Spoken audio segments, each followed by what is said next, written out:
갈라디아서 3장 15절에서 29절 말씀을 근거로 축복의 약속이라는 제목으로 하나님 말씀 증거하겠습니다. 복음의 능력 갈라디아서 강해 7번째 시간입니다. 우리가 이 땅을 살아가면서 반드시 필요한 것은 하나님의 복입니다. 하나님의 축복이 없으면 우리는 살아갈 수 없는 존재인 줄 믿습니다. 그런데 하나님의 축복이 무엇입니까? 그 축복은 다른 말로 말하면 약속이라는 것입니다. 축복의 약속이라는 것입니다. 우리가 성경을 읽죠. 근데 성경에는 구약과 신약 두 권으로 되어 있습니다. 이 구약이라는 것은 오래된 약속, 이 약이라는 것은 약속이죠. 어떤 목사님은 이제 이걸 약이라고 얘기를 해가지고 뭐 구약을 먹고 또 신약을 먹어야 감기도 낫고 또 몸도 낫는다 이렇게 얘기하는데 그건 이제 뭐 비유죠. 빗대는 말이죠. 그러니까 약이라는 것이 아니라 약속이라는 말입니다. 오래된 약속. 또 신약은 새로운 약속이라는 말입니다. 우리가 믿는다는 것은 성경을 믿는 것이죠. 성경을 믿는다는 것은 약속을 믿는다라는 거예요. 약속. 근데 오늘 성경 말씀에 보니까 사람이 약속한 것도 변개하지 못한다, 바꾸지 못한다, 확실하다 이렇게 얘기하는 거예요. 예를 들면은 이런 것과 똑같은 것이죠. 우리가 전세 계약을 했는데 2년 계약을 한 겁니다. 근데 주인이 1년 만에 이 집 좀 비워주세요. 죄송하지만 좀 비워주세요. 이 집을 좀 쓰려고 합니다.라고 하면 어떻겠습니까? 이 계약서는 2년인데요. 라고 하면 아무리 주인이라고 하더라도 주인 행세를 못하는 거죠. 약속이 더 우선인 거죠. 그러니까 사람끼리 나눈 이 약속도 이 효력이 있어가지고 확실한 건데 그 무엇보다도 약속이 먼저인데 이 성경은 하나님께서 약속하신 거라는 겁니다. 그러니까 사람의 약속이 아니라 하나님께서 그 신실하신 하나님께서 주신 확실한 약속, 이게 바로 성경이라는 겁니다. 그러니까 우리가 성경을 붙들면 이 모든 것보다 그 최우선이 되겠죠. 성경에 이렇게 기록되어 있다라고 하면 누구도 변개하지 못할 확실한 약속이 된다라고 성경은 말씀하고 있는 것입니다. 그것이 그 말씀이 바로 갈라디아서 3장 15절 오늘 본 말씀이죠. 우리 같이 한번 읽어보겠습니다. 시작. 형제들아, 3장 15절 시작. 형제들아, 내가 사람의 예대로 말하노니 사람의 언약이라도 정한 후에는 아무도 폐하거나 더하거나 하지 못하느니라. 아멘. 사람의 이 언약도 변하거나 또 정한 후에는 폐하거나 하지 못한다. 근데 하나님과 우리와의 약속은 정말 변하지 못할, 변개하지 못할, 누구도 이의를 다지 못할 확실한 약속이다라는 거예요. 근데 문제는 뭐냐면 하나님께서 약속하신 것은 모든 사람에게 다 약속한 것은 아니라는 겁니다. 누구에게 약속했느냐? 이 아브라함의 자손, 그러니까 쉽게 말하면 택하신 자손에게 약속하신 것이다. 하나님의 자손, 그러니까 하나님의 자녀들에게 약속하신 것이다라는 겁니다. 그렇다면 우리가 이 아브라함의 자손입니까? 우리가 아브라함의 자손이에요? 이 아브라함은 이스라엘 사람이잖아요. 또 이렇게 본 적도 없고 뭐 아주 오래전에 이렇게 있던 사람 아닙니까?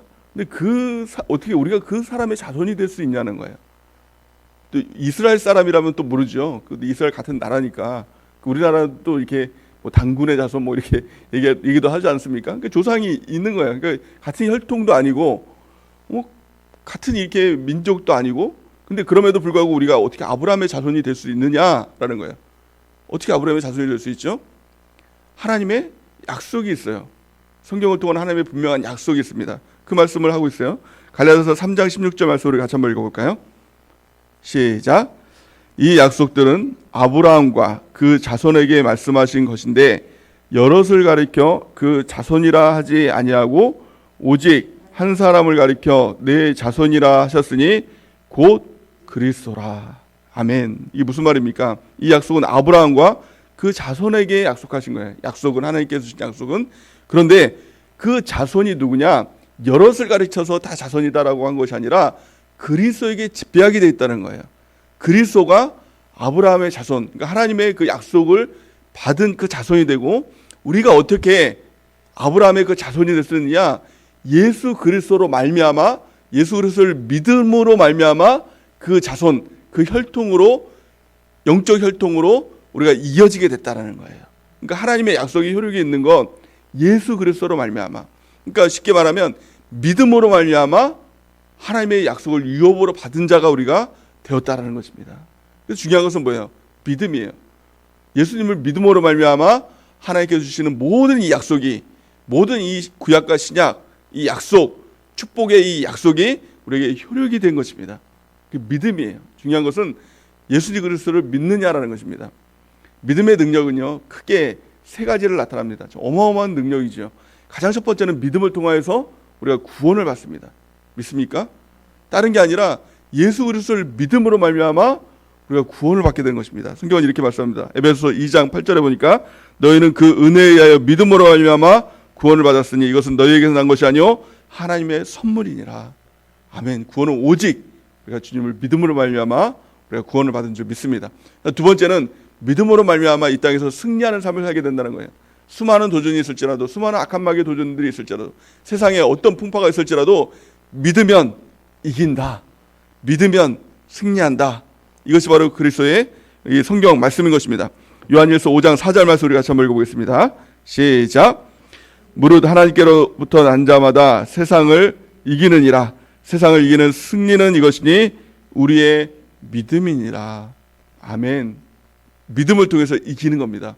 그래서 예수 믿으면서 상황이 이래서요, 환경이 이래서요, 저 사람이 저래서요, 아니 코로나가 있어서요, 이것은 말이 되지 않는다는 것입니다. 아니 믿음만 있으면 코로나도 이기고 사람도 이기고 환경도 이기고 상황도 이기고 모든 것을 다 이기는데, 마귀를 이기는데 왜 다른 것을 핑계댈 수 있느냐는 것입니다. 오직 믿음이 있을 때 우리는 모든 것을 뛰어넘을 수 있는 것입니다. 그래서 정확히 얘기하면 환경 때문에 이런데요가 아니라 믿음이 없어서 그런 것입니다. 상황 때문에 그런데요, 코로나 때문에 그런데요, 아니 저 사람 때문에, 자녀 때문에, 부모 때문에, 남편 때문에, 아내 때문에, 그 모든 핑계는 없는 것입니다. 그 이유는 단 하나예요. 믿음이 없어서 그래요. 믿음을 키워야 할 줄 믿습니다. 믿음만 있으면 모든 것을 이기는, 모든 것을 뛰어넘는 하나님의 능력 가운데 승리하게 된다는 것입니다. 그래서 우리가 중요한 것은 늘 믿음이에요. 믿음으로 승리하는 주의 백성들은 놀라운 축복이 있길 바랍니다. 믿음으로 구원받고 믿음으로 승리하는 것입니다. 또 오늘 말씀을 통해서 믿음으로 하나님의 축복, 하나님의 약속을 우리가 받은 자가 되었다라고 말씀하고 있는 것이 오늘 갈라디아서 말씀인 것입니다. 우리가 믿음이 있을 때 하나님의 놀라운 축복의 약속이 바로 우리의 약속이 되는 줄 믿습니다. 하나님께서 주신 모든 약속이 우리에게 효력이 되는 것입니다. 그 약속을, 이 믿음을 통한 축복의 약속을 세 가지로 오늘 말씀하고 있는데요. 가장 첫 번째, 믿음으로 말미암아 하나님의 약속이 뭐냐? 하나님의 자녀, 하나님의 아들이 되는 놀라운 약속이 있다라는 것입니다. 갈라디아서 3장 26절에서 27절 말씀 우리 같이 한번 읽어보겠습니다. 시작. 너희가 다 믿음으로 말미암아 그리스도 예수 안에서 하나님의 아들이 되었으니 누구든지 그리스도와 합하기 위하여 침례를 받는 자는 그리스도로 옷 입었느니라. 아멘. 놀라운 약속입니다. 믿음으로 말미암아 하나님이 주신 놀라운 약속, 그것이 무엇입니까? 예수 안에서, 그리스도 예수 안에서 하나님의 아들이 되었다. 하나님의 아들이 된 거, 이것은 약속으로 우리가 받은 것입니다. 아니 저 혼자 아들인가요? 여러분들은 딸이죠. 그러니까 아들이라 그러니까 별로 이렇게 안 좋아하시는 것 같은데, 여러분 아들 딸이 된 것이죠. 자녀가 된 것이죠. 우리가 믿음으로 말미암아 하나님의 자녀가 되었다. 이건 정말 놀라운 겁니다. 별로 안 놀라시는 것 같아요. 그렇죠? 놀라운 하나님의 축복인 것입니다. 아니 자녀가 된 거예요. 자녀의 이 권세, 그렇잖아요. 그러니까 하나님이 우리 아버지가 된 거. 이게 정말 실감이 된다고 하면 이거면 된 거 아니에요? 하나님 자녀인데 누가 우리한테 까불 수 있겠어요? 마귀가 우리한테 까불 수 있어요? 세상의 뭐 환경, 상황, 뭐 그런 것들이 우리 가운데 정말 도전할 수 있겠습니까?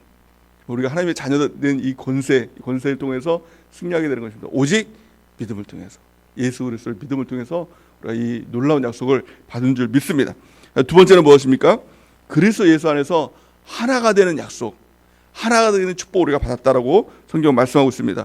갈라디아서 3장 28절 우리 같이 한번 읽어볼까요? 시작. 너희는 유대인이나 헬라인이나 종이나 자유인이나 남자나 여자나 다 그리스도 예수 안에서 하나이니라. 아멘. 이 말씀을 우리가 볼 때는 이렇게 별로 감동이 없이 받을 수 있지 않습니까? 근데 이 당시에 이 사람들이 이 글을 보면 너무너무 놀라운 글인 겁니다. 이 헬라인, 종, 이 여자, 이 당시 때는 다 소외받았던 사람들이죠. 이방인 하면은 뭐 개처럼 내가 개 개에게 내 자녀의 떡을 주지 않겠다라고 예수님께서 말씀하셨던 것처럼 이 당시 유대인들은 이 이방인들을 보면서 개라고 얘기했어요. 사람 취급을 안 했습니다. 또한요, 종이죠. 종, 노예입니다. 노예는 이 당시 때 정말 물건 취급했습니다. 물고기 밥처럼 막 이렇게 이렇게 물고기 밥으로 주면 그냥 토막 내가지고 줄 수 있는 아무것도 아닌 존재가 바로 종입니다. 노예입니다. 또 뭐 여러분 기분 나빠하지 마세요. 여자, 뭐 지금은 여성 상위 시대라고 그래서 존중받지만 이 당시 때는 숫자에도 안 쳤어요. 얼마나 참 그렇습니까? 그런데 이 말씀은 예수 안에선 유대인이나 헬라인이나 종이나 자유인이나 남자나 여자나 다 그리스도의 예수 안에서 하나가 된다는 것입니다. 차별이 없다라는 거예요. 이 당시 때, 지금도 마찬가지죠. 지금도 그 누구이든 예수 그리스도 안에서는 하나가 된다는 거예요. 이 하나가 무엇이죠? 하나님과 우리와 하나가 되고, 그리고 나와 여러분들이 이 교회가 하나가 되는 역사가 나타나게 된다는 것입니다. 예수님께서 이 대제사장적 기도를 하나님께 올리는 장면이 나옵니다. 가장 중요한 기도를 이제 올리는 장면 중에 가장 핵심이 뭐냐? 이게 하나된 기도. 하나된 기도. 오늘 이 요한복음 17장 11절 우리 같이 한번 읽어볼까요?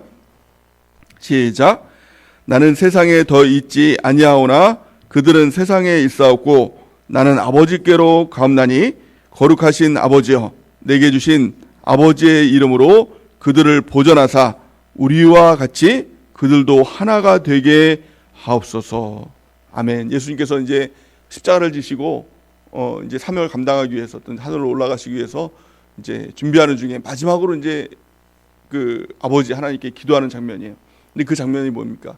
하나님과 예수님이 하나 된 것 같이 저들이 누구죠? 약속받은 아브라함의 자손, 저와 여러분들이죠. 저들도 하나가 되는 역사가 나타나게 해주십시오. 하나님과 예수님과 우리가 하나 된 역사. 와, 이게 너무너무 놀랍지 않습니까? 아니, 창조주와 피조물이 어떻게 하나가 될 수 있어요? 창조주와 피조물의 관계는 사람과 이 구더기의 관계보다 더 차이가 나는 관계예요. 왜냐하면 구더기를 우리가 참 무시하잖아요. 그렇잖아요. 구더기 하면 지저분해 그러면서 취급도 안 하잖아요. 근데 어떻게 보면 구더기와 우리와는 레벨이 같은 레벨이에요.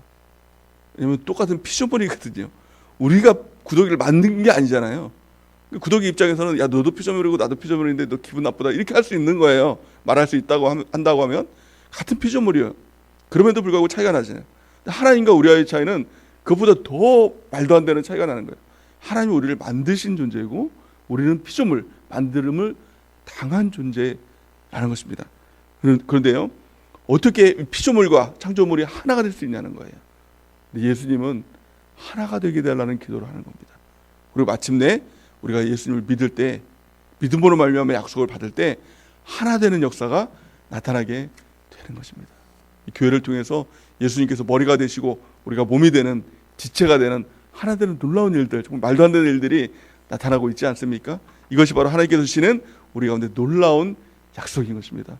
하나님은 내 안에 계시고 나는 주님 안에 계시는 이 놀라운 이 축복의 약속, 놀랍지 않습니까?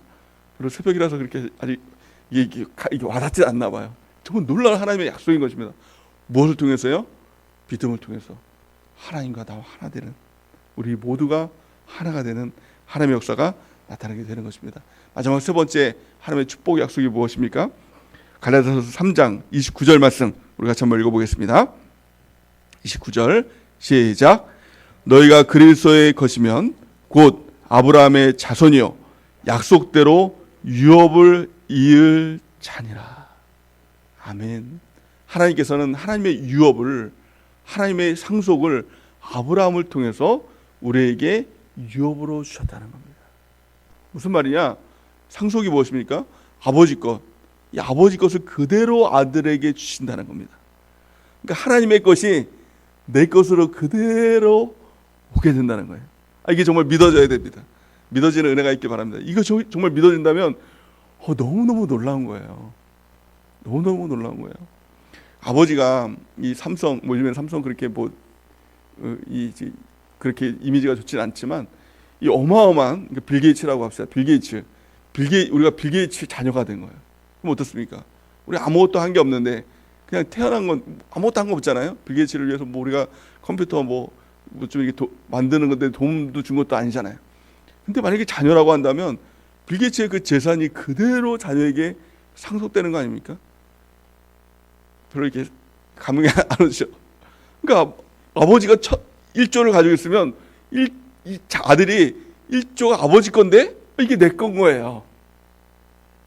하나님이 1조보다 더 많이 가지고 계시죠. 근데 하나님의 것, 하나님의 놀라운 그 재산이 다 내 거예요. 이 믿음으로 말미암아 이 놀라운 하나님의 축복이 있는 것입니다. 우리가 10년 후에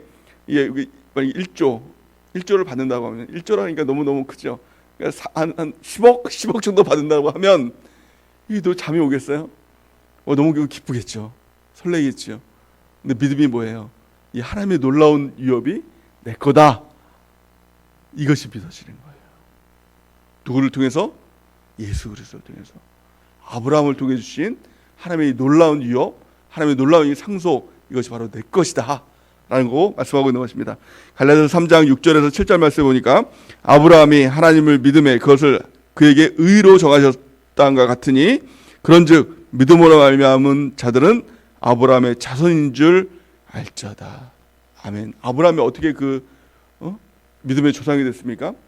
하나님을 믿으니 의로 여겨져서 믿음의 조상이 된 거예요. 우리도 마찬가지로 무엇을 통해서 아브라함의 자손이 되고 하나님의 약속을 유업으로 받은 것이 아니라 한 가지 믿으니까 이 모든 것이 다 하나님의 축복이 된 것이라는 거예요. 오늘 율법에 대해서 말씀하고 있어요. 근데 율법이 뭡니까? 아니 그래도 네가 뭘 좀 해야지. 아니 해야지 그걸 축복으로 받는 거지. 아무것도 안 하고 네가 받을 수 있어? 라는 거예요. 그러니까 자녀에게 야 네가 뭘 해야지. 나가서 좀 일을 해야지 그래도 내 유산 받아야 되는 거 아니야? 라고 할 수 있습니까? 아니요. 자녀니까 다 받는 거예요. 믿음으로 다 받는 거예요. 뭘 해서 율법으로 뭘 하니까 이게 아니라 믿음으로 받았다라는 거예요. 믿음으로. 우리가 이것을 믿는 은혜가 있기 바랍니다. 그래서 모든 핵심은요. 믿는 거예요. 믿을 때 구원받고 믿을 때 이기게 되고 믿을 때 하나님의 축복의 유산이 다 이 아브라함을 통해서 주신 그 축복의 유산이 우리에게 다 흘러 들어오게 되는 것입니다. 그럼 믿음이 무엇일까요? 믿음이 중요하잖아요. 근데 믿는 것이 뭐예요? 믿음의 대상은 오직 한 분, 예수님 믿는 겁니다. 예수님을 믿는 거예요. 근데 예수님이 무엇을 믿는 것입니까? 예수님이 나의 구원자가 되십니다. 예수님이 나의 주인이 되십니다. 이 두 가지를 확실하게 믿으면 이 모든 하나님의 구원과 승리와 축복의 약속이 다 우리의 소유가 되는 놀라운 역사가 나타나게 되는 것입니다. 로마서 10장 9절 말씀 우리 같이 한번 읽어보겠습니다. 시작. 내가 만일 내 입으로 예수를 주로 시인하며 또 하나님께서 그를 죽은 자 가운데서 살리신 것을 내 마음으로 믿으면 구원을 받으리라. 아멘. 예수님이 나의 구원자이심을 믿습니까? 내 예수님을 통해서 구원받았음을 믿습니까? 또 예수님께서 나를 건져주실 자임을 믿습니까? 죄와 저주와 사망으로부터 가난으로부터 나를 건져주시는 분이 예수님이다. 이것을 믿는 거, 이것이 바로 예수님이 나의 구원자이심을 믿는 거. 예수님을 통해서 우리가 천국에 감을 믿습니까? 천국으로 인도의 심을 믿습니까? 지옥에서 건져내서 천국으로 인도의 심을 믿습니까? 이것을 우리가 날마다 믿는지 우리가 점검해야 된다는 것입니다. 두 번째는 예수님이 나의 주인이시다 라는 거예요. 오늘도 내가 주인 된 자세에서 내려와서 예수님을 나의 주인으로 모셔드리는 은혜가 있길 바랍니다. 그럼 어떻게 우리가 이것을 믿을 수 있을까요? 예수님이 나의 구원자이고 예수님이 나의 주인이시고 이것을 어떻게 믿을 수 있느냐? 그 방법은 단 하나예요. 믿음은요 능동적인 것이 아닙니다. 능동적인 것이 아니에요. 무슨 말이냐면 내가 능동적으로 예수님께 가가지고 예수님이 나의 구원자예요. 예수님이 나의 주인이세요. 예수님 나에게 오세요. 나에게 오셔야 돼요. 예수님을 끌어다가 내 안에 모시는 것, 이것이 아니라는 거예요. 예수님이 내 마음에 계시죠? 믿습니까? 그래서 갈라디아서 2장 20절 말씀이니까 내가 그리스도와 함께 십자가에 못 박혔다니 이제 나는 죽고 예수님이 내 안에 사시는 것, 이것을 믿는 것이 믿음이다 이렇게 말씀하고 있죠. 근데 그 믿음, 내 안에 예수님이 계신 것, 이것을 믿고 사는 것이 믿음인데 예수님이 내 안에 계시기 위해서 예수님을 끌어다가 예수님 내 안에 오셔야 됩니다. 능동적으로 예수님이 저기 계신데 끌어다가 예수님 나에게 오셔야 됩니다. 이것이 아닙니다. 이 능동적인 것이 아니라 수동적인 것이라는 거예요. 내가 끌어서 예수님을 내 안에 모시는 것이 아니라 예수님께서 내 마음에 오시는 겁니다. 내 마음의 문을 두드리시는 겁니다. 그럼 믿음이 뭐예요? 내 마음의 문을 여는 거예요. 예수님 오세요. 이것을 성경적인 용어로 뭐라고 얘기하고 있죠? 영접. 믿음이 뭐예요? 영접. 오늘 이 예배를 통해서 우리 예수님께서 우리 마음 가운데 찾아와 계신 줄 믿습니다. 우리가 해야 될 것이 무엇이죠? 마음의 문을 열고 주님 오세요. 영접하는 것입니다. 성경은 분명히 이렇게 말씀하고 있죠. 요한복음 1장 12절 말씀 우리 같이 한번 읽어보겠습니다. 시작. 영접하는 자 곧 그 이름을 믿는 자들에게는 하나님의 자녀가 되는 권세를 주셨으니. 아멘. 영접하는 자가 누구죠? 곧 그 이름을 믿는 자. 영접하는 것이 그 이름을 믿는 자가 된다는 것입니다. 오늘 말씀을 통해서 또 오늘 예배를 통해서 우리 주님께서 약속하셨죠. 두세 사람이 내 이름으로 모인 곳에는 나도 그들 중에 있느니라. 예배를 통해서 우리 주님께서 우리를 찾아와 주신 줄 믿습니다. 그러니까 내가 주님을 끌었다가 모셔놓은 게 아니라 예배를 통해서 우리 주님께서 오신 겁니다. 이것이 너무 큰 은혜죠. 그리고 우리 마음 가운데 놓고 하시는 것입니다. 내가 너 마음에 들어가도 되겠니? 우리가 해야 될 것은 아멘 주여 오시옵소서. 내 마음에 오시옵소서. 우리 마음의 문을 열고 우리 주님을 우리 마음 가운데 영접하는 은혜가 있길 바랍니다. 영접하는 자에게 어떤 권세를 주셨다고요? 하나님의 자녀가 되는 권세를 주셨으니. 오늘 내 마음에 예수님이 나의 주인으로 오실 수 있도록 내 마음의 문을 여는 은혜가 있길 바랍니다. 나의 구원자가 될 수 있도록 내 마음의 문을 여는 은혜가 있길 바랍니다. 그렇다면 어떻게 하면 우리가 영접할 수 있을까요? 우리 주님은 우리를 찾아와 주시죠. 예배드리는 모든 자들을 찾아와 주십니다. 근데 어떤 사람은 영접하죠? 근데 어떤 사람은 영접하지 않아요. 내 마음의 문을 열지 않아요. 그 차이가 뭘까요? 그 차이는 단 하나입니다. 자기 부인. 누구에게나 주님께서는 찾아와 주시거든요. 근데 자기가 주인 되어 있으면, 자기가 부인 되지 않으면 영접이 안 되는 겁니다. 마음 문을 연다라는 것은 맞습니다. 주님, 나는 틀렸습니다. 전적으로 주님이 옳습니다. 내가 영이라는 건 뭐예요? 나는 다 틀렸습니다. 주님은 다 옳습니다. 나는 영이고 주님은 백이십니다. 라고 고백하는 것이 자기 부인이고 주님을 영접하는 것입니다. 예수님께서 분명히 이렇게 말씀하십니다. 마태복음 16장 24절 보니까 이에 예수께서 제자들에게 이르시되 누구든지 나를 따라오려거든 자기를 부인하고 자기 십자가를 지고 나를 따를 것이니라. 아멘. 주님을 따르는 유일한 조건이 뭐예요? 자기 부인이에요. 오늘 여러분들은 자기를 부인하고 있습니까? 내가 틀렸다는 것을 인정하고 있습니까? 이것이 우리가 한순간이 아니라 날마다 우리가 그 고백이 되어야 된다는 것입니다. 주님 맞습니다. 나는 틀렸습니다. 나는 다 틀렸습니다. 주님이 옳습니다. 주님 나는 틀렸습니다. 주님의 말씀이 옳습니다. 나는 틀렸습니다. 교회가 옳습니다. 나는 틀렸습니다. 영적 리더가 옳습니다. 이 고백으로 나갈 때 우리 주님께서 우리가 찾아오실 때 우리 영접하는 삶을 살 수 있고 이 믿음의 삶을 통하여서 구원의 삶을 살고 승리의 삶을 살고 하나님의 놀라운 축복 그 유업을 우리가 다 받는 놀라운 역사가 나타나게 되는 것입니다. 그 믿음은 능동적이 아니라 수동적입니다. 우리 주님께서 날마다 우리를 찾아와 주십니다. 예배를 통해서 큐티를 통해서 우리가 기도할 때마다 우리 주님께서 우리 가운데 찾아와 주신 줄 믿습니다. 그럴 때 우리가 해야 될 것은 맞습니다. 주님 나는 틀렸습니다. 이 고백만 있으면 됩니다. 주님 내 마음 가운데 오셔서 주님께서 나의 주인이 되시고 나의 통치자가 되시고 나의 구원자가 되셔서 주님께서 일하시는, 나는 죽고 예수님께서 일하시는, 주님께서 내 안에 사시는 놀라운 역사를 하나님 이루어 주시옵소서. 그 고백을 통해서 나는 죽고 예수님이 사시는 놀라운 하나님의 믿음의 삶을 살아가는 은혜가 넘치기를 예수님의 이름으로 간절히 축원해 드립니다.